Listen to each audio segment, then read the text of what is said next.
call the Village of Glarus Board meeting to order. We'll say the Pledge of Allegiance. I pledge allegiance to the flag of the United States of America and to the republic for which it stands, one nation, under God, indivisible, with liberty and justice for all. Thank you. Please have all cell phones silenced during the meeting. And look for the approval of the agenda. Second.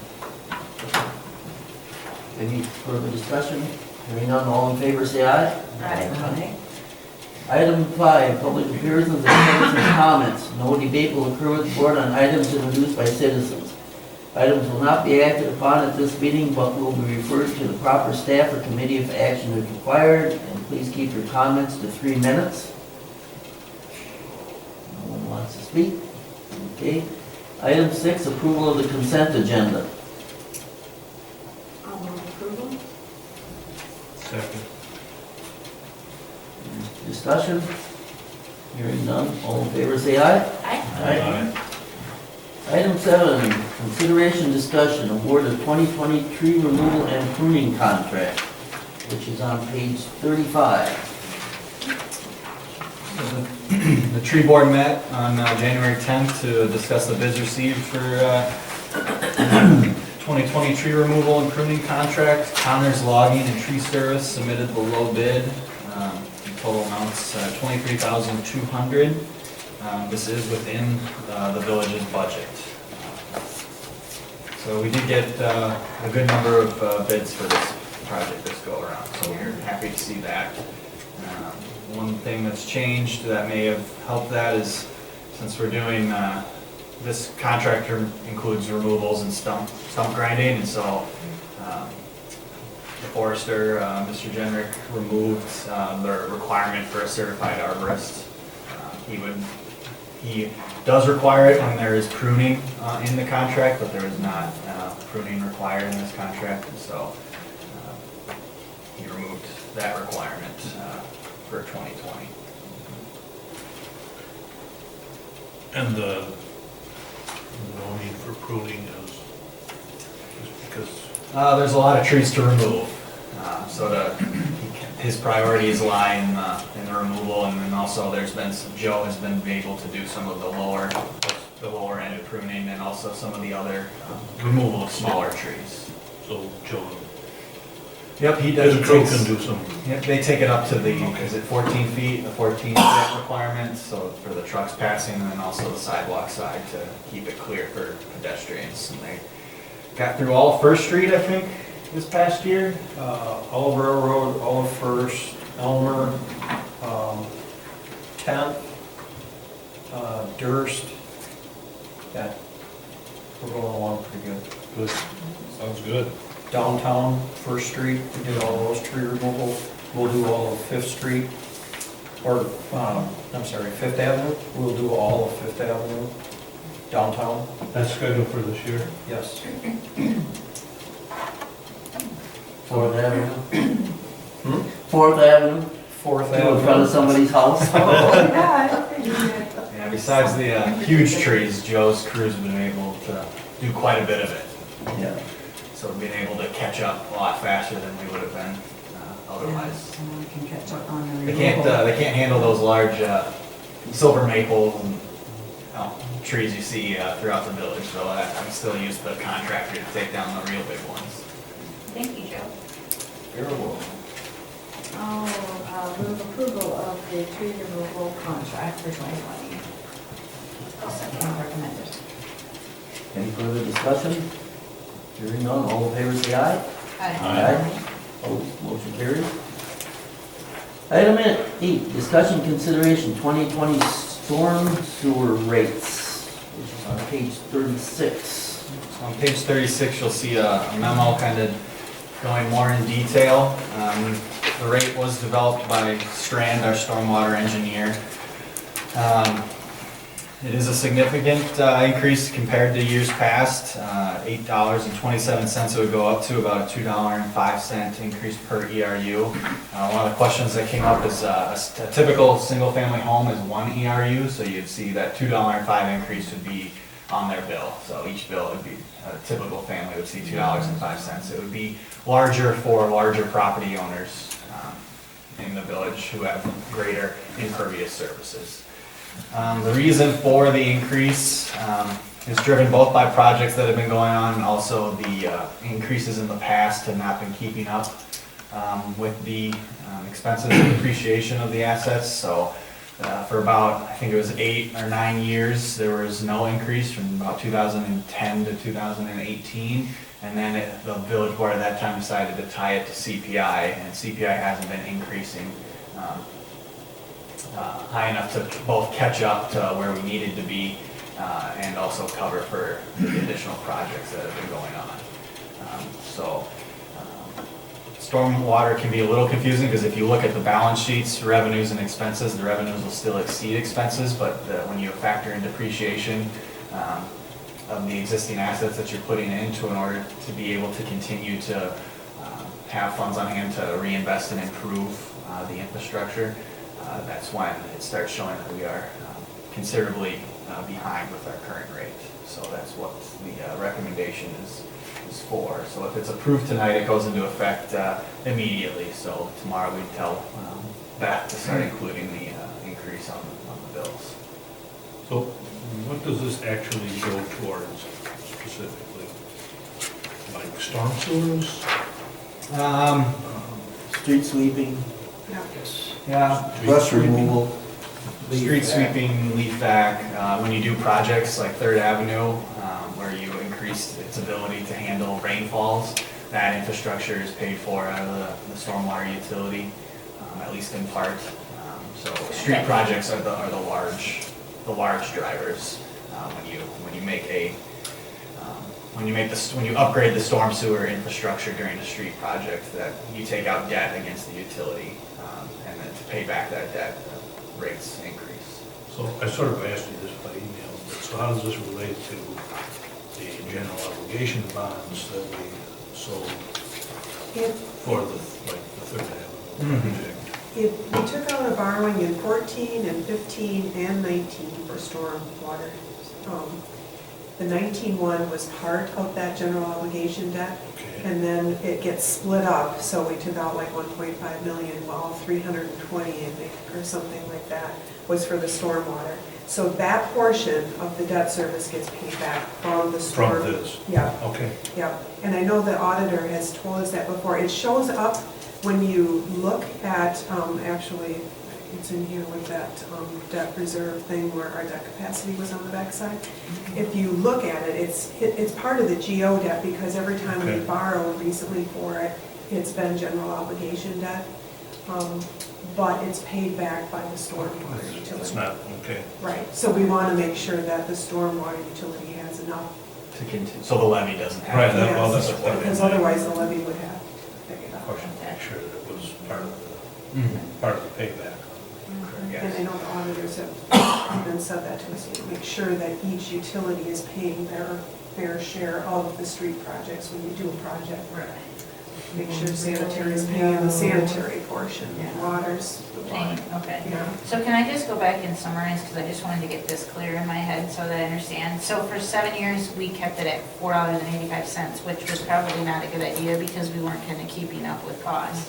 And then it sounds like the board made a decision to kind of try to bring it up slowly, but still try to bring it up. I didn't understand what the CPI. They did a large increase, so it went up to $5.97. Right, from 485. Which the recommended rate at that time was $6.66. Okay. They didn't, the They board didn't at go that all the time. way up to that. Correct, and so. And then it ended up getting to $6.11, Mhm. and if we followed this consumer price index, and I'm sorry, I didn't quite understand why you don't feel that the consumer price index is getting us where we need to go. Is it because of the work that we need to do? It's based off of the analysis done by Strand, and so they give us a rate that they think we need in order to cover the costs of the utility.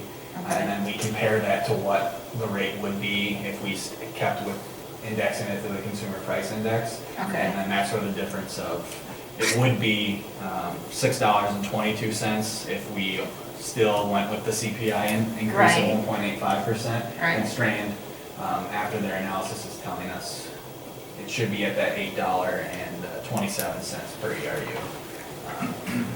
Right, and So just the wondering what CPI their, The CPI has no, isn't Yeah.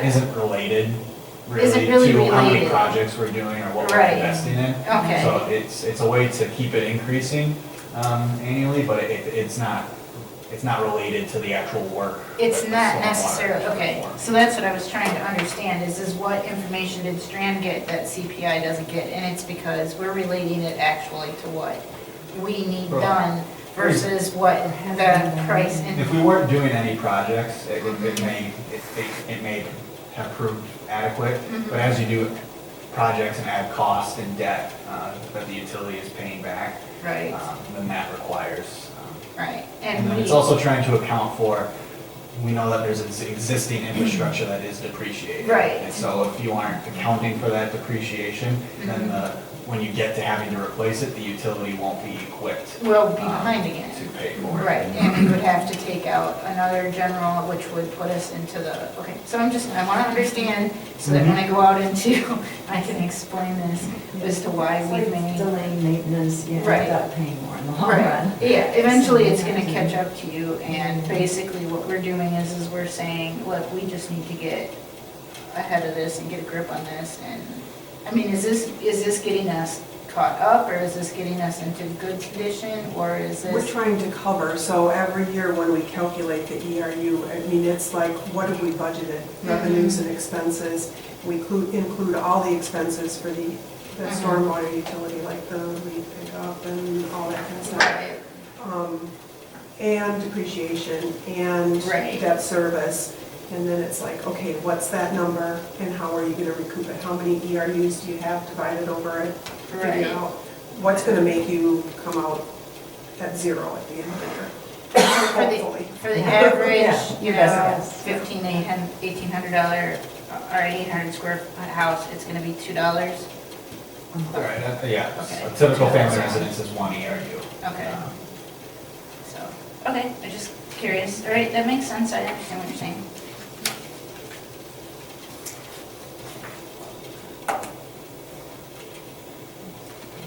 Any further discussion? Do we have, We need to vote on it.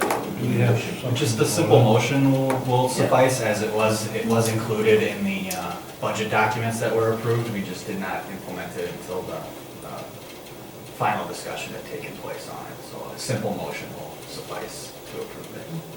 But you were questioning something else, Chuck? I just didn't know if we needed a resolution or just, Craig just. Okay. But I think, look back in December, we had an actual resolution somewhere in our. Essentially what happened is that it was included, I was under the impression that it was a routine adjustment, and so I included it in the budget document.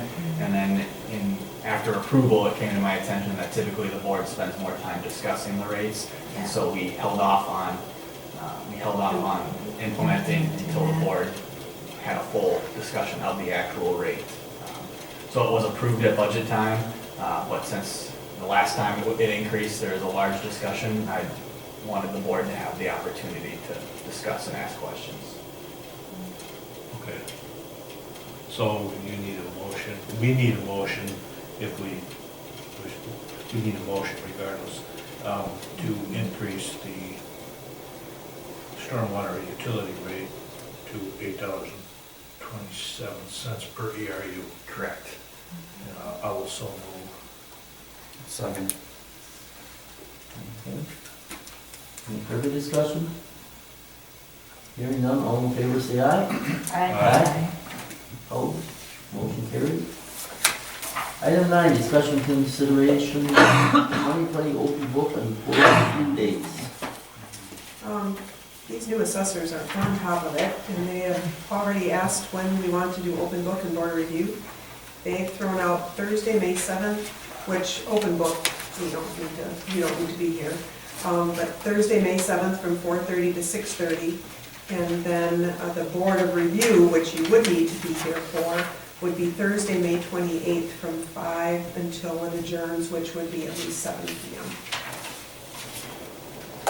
And I think we have, well, he won't be around. Mike Gancher, I think, who took the class and is certified. Anybody else? Peg has in the past. Yeah, I don't know, she was again. She's- Peggy did I'll that. double check. She Yeah, did because it's last for time. 2 years, so they're probably both. Last year. They're probably both good. So just checking to see if that works for the majority of you, and I can tell the assessors to go ahead and, Yeah, I can't give any reason why not at this point. It's so far out, who knows? Yeah, I know. Put it on your All kinds calendar. of dates. May 28th. I will, So, that doesn't mean I'm here. Do we need a motion to accept those dates? The idea it would was, probably be clearest if we did. okay. What were the times on May 28th? The 28th was from 5 to at least 7. Generally, it hasn't gone more than 2 hours. 5 o'clock anyway. Start, yeah.